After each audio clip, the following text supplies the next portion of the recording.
Welcome to Amuna Miso TV. Veteran actress Connie Chiume passes away.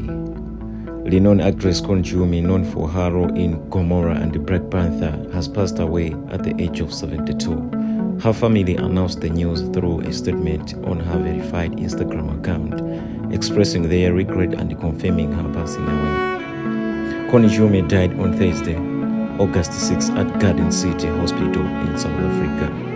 The cause of her death has not been disclosed. She will be remembered for her impressive contributions to the film industry, earning international acclaim and numerous awards through her career. Connie Chiume has Malawian roots. Rest in peace, Connie.